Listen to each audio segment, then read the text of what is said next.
Hello दोस्तों, नमस्ते, प्रणाम। कैसे बानी लो आप लोग? हम तो आशा करते हैं आप लोग बहुत अच्छा कर लो। आज हम आप लोग के एक बहुत ही प्यारा सा, बहुत ही मार्मिक सोहर गीत सुनाते हैं। तो आप लोग के कैसा लगी कमेंट करके बताए लो। अगर हमारे चैनल पे नया बानी लो तो प्लीज चैनल के सब्सक्राइब कर लो। वीडियो पसंद आए तो लाइक करो। ससुरे से रुसली नदिया ता नैहर के मोर जली हो भाभी हमर भी रनवा बोलाई बुआ कबरी बेटी कबर बेटी हो।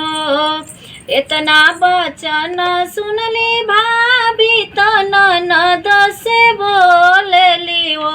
ननदो तोहार भैया खेत खरियाने गईले हटिया बाजारे गईले हो। तो ननदो भैया के जनमल भतीजावा भतीजवे भेटिले बू भतीजवे भेटिले बू हो। बोलिया तो ए भाभी बोलेलू बोलही ना जानेलू हो।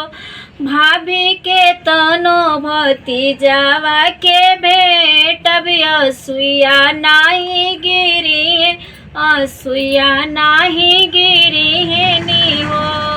घर में से निकले भतीजावा भी रहिया बोलिया बोले ले हो।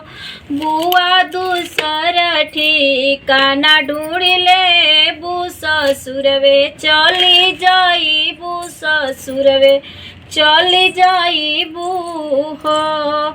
इतना बचन सुनली बुआ तो बहुते दुखित भइली हो।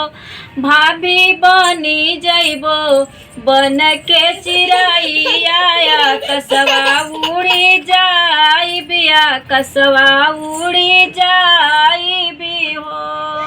बढ़िया।